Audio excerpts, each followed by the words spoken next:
आजकल हिंदू मुस्लिम सिख ईसाई अगड़ा पिछड़ा अमीर गरीब करने में लगा और तरह तरह का इंटेलिजेंसी तरह तरह के लोग 500 लोगों को बोला है घूस पेटी का बात बोलो, 500 लोगों को ये लगा रखा है कि तुम हिंदू मुस्लिम करो, 500 लोगों को बोला है कि तुम 2100 रुपया ग्रहण लगाओ। अजीब स्थिति, इतना इनका जुमला ये चलता है जिसका कोई हिसाब नहीं। इसीलिए नौजवान साथियों विशेषकर अभी ये लोग कह रहे हैं जेपीएससी का बहाली, सीजीएल में सीबीआई का नियुक्ति, सीबीआई से जांच कराएंगे। हमने सीजीएल परीक्षा की पूरी जांच करनी है।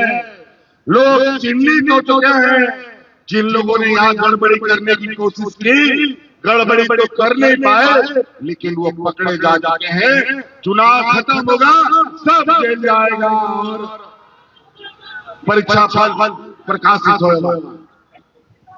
और आज इन लोगों ने हमारा कार्यकाल, अभी 1 महीना और हमारा कार्यकाल था, लेकिन इन लोगों ने हमारा कार्यकाल को पूरा नहीं होने दिया। पहली बार इस राज्य में समय से पहले चुनाव हो रहा है और इनको पता है कि अगर हमारा कार्यकाल पूरा हो गया तो हम इतना योजना इस राज्य के लिए ला देंगे कि उनसे वोट मांगने के लिए गांव में लोग घुस नहीं पाएंगे। पहले बिजली का बिल आता था लेकिन बिजली नहीं आता था। अभी बिजली 24 घंटा लाने का हमारा वादा है। 18 घंटा तो आ ही रहा है, अब 24 घंटा आएगा लेकिन बिजली का बिल आपके घर में नहीं है। आज बहुत सारे योजना आपके क्षेत्रों में चल रहा है। हम लोगों ने गांव की अर्थव्यवस्था, गांव की सड़कों को, गांव की आर्थिक व्यवस्था को मजबूत करने का एक बड़ा संकल्प लिया और पहली बार जो 500-600 किलोमीटर ग्रामीण सड़क बनते थे, हम लोगों ने एक बार में ही जितना ग्रामीण क्षेत्र में सड़क है लगभग 15,000 किलोमीटर सबको बनाने का हम लोगों ने निर्णय ले लिया। सभी पक्का साथ बने। इसलिए साथी, और हम नहीं कहेंगे और भी कार्यक्रमों में हमें विलंब हो रहा है, या 13 तारीख का चुनाव है। आप लोगों से निवेदन है, हम लोग के आदिवासी भाइयों से, आप सभी लोग अभी कुछ दिनों के बाद यहाँ इतना हेलीकॉप्टर उतरेगा, इतना भाजपा का लोग मिलेगा, रंग बिरंगा का लोग, अलग अलग देश दुनिया का लोग, जो सिर्फ चुनाव में नजर आएगा। उसके बाद ऐसे स्थिति हो जाएगी जैसे कहावत है ना, गधे का सिर से सिंह गायब हो जाता है, वैसे ही लोग गायब हो जाएगा चुनाव के बाद। कोई नहीं मिलेगा, सब झूठा आसमान, झूठा राशन, झूठा दिलासा। तो इसलिए 23 तारीख का दिन याद, 13 तारीख का दिन याद रखिएगा। 2 नवंबर को ईवीएम मशीन में हम लोग का महागठबंधन की तरफ से समर्थित प्रत्याशी तीर धनुष छाप पर मिथिलेश ठाकुर जी खड़े हैं। अभी मंत्री भी है और आज के विकास के लिए,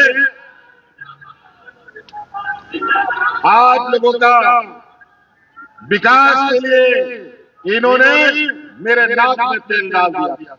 हमको सड़क चाहिए, हमको बिजली चाहिए, हमको ये चाहिए पूरे परमंडल में।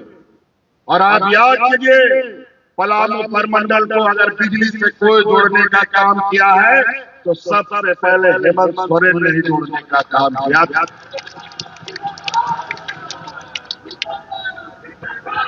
आज आप ही के बगल में ये बूढ़ा पहाड़ है ना, यहीं पर बूढ़ा पहाड़ में आज तक कोई न मंत्री गया न कोई संतरी गया था। आज इस बूढ़ा पहाड़ में चढ़कर हमने वहां के गरीब आदिवासी भाइयों को उनके पैर में खड़ा किया। आज जाकर के बूढ़ा पहाड़ घूमिए, न कोई आदमी कितना खुशहाल आपको मिलेगा। संविधान से चलेगा, कायदे कानून से चलेगा, हर वर्ग हर समाज जो संविधान में अधिकार मिला है सबको मिलेगा। मैं ये जानना चाहता हूं कि बांग्लादेश के साथ अंदर अंदर कोई घुस आप लोग का कोई समझौता है क्या? और आज बांग्लादेश के पूर्व प्रधानमंत्री को आपने यहाँ हेलीकॉप्टर उतारने कैसे दिया और किस आधार पर यहाँ पर आपने उसको शरण दे रखा है, हमको ये बता दीजिए। और बांग्लादेश को झारखंड में आप लोग बिजली पैदा करते हैं और बांग्लादेश को सप्लाई करते हैं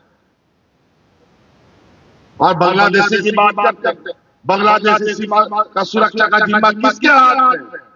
भारत सरकार के हाथ में, गृह मंत्रालय के हाथ में। राज्य सरकार का कोई बांग्लादेश से नहीं सकता और बांग्लादेश का घुसपैठ करते और बांग्लादेश से घुसपैठ करने वाला भारतीय जनता पार्टी शासित राज्यों से घुस के आता है, खुद बोलते हैं और योजनाबद्ध तरीके से पता नहीं क्या क्या षड्यंत्र रचता है। इसीलिए ध्यान रखिएगा, हम लोगों ने हमेशा आज मैया सम्मान योजना क्या हिंदुओं के लिए है, क्या आदिवासियों के लिए है, क्या मुसलमानों के लिए है, क्या सिखों के लिए है, सभी वर्गों को इसके लिए लाभ मिलता है। पहले इस राज्य में गिना चुना बुढ़ा बुजुर्गों को पेंशन मिलता था, हमने कानून बना दिया। इस राज्य में कोई बुढ़ा बुजुर्ग बिना पेंशन का नहीं रहेगा। आज डिग्री लगा के ढूंढोगे तो कोई भी बुढ़ा बुजुर्ग बिना पेंशन का नहीं रहेगा। कोई पैसा धन से नहीं कर सकता और उसी पैसे धन के बदौलत ये देश दुनिया में गरीब आदिवासियों के ऊपर, दलितों के ऊपर, अल्पसंख्यकों के ऊपर राज करना चाहता है। आज यहाँ आए लोग कहते हैं कि आईना लागू करेंगे, यूसीसी लागू करेंगे। मैंने कहा यहाँ पर ना एनआरसी होगा, ना यूसीसी होगा, यहाँ होगा तो सीएजी होगा या सीटीएच होगा, आपके साथ कानून होगा। आज ये लोग ऐसे तरीके से लोगों को बांटने में लगे हैं, ये पार्टी तोड़ते हैं, विधायक सांसदों को खरीदते हैं, घर परिवार को तोड़ते हैं, भाई भाई को लड़वाते हैं, बाप बेटा को भी लड़वा देते हैं। ये इतना जहर है, इतना विषैला जहर कि इसके साथ वो भी फेल इनका जहर खतरनाक है। तो इन लोगों से थोड़ा बच के रहिएगा। आज इन 5 साल के अंदर हम लोगों ने कितना आंधी तूफान देखा है ये आप सबको मालूम है।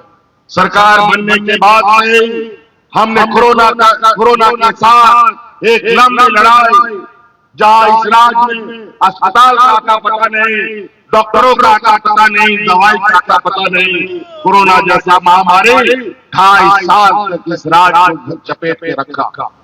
लेकिन इस राज्य जनता को, गांव हो या शहर हो, सबको बचाने का हम लोगों ने दिन रात प्रयास किया।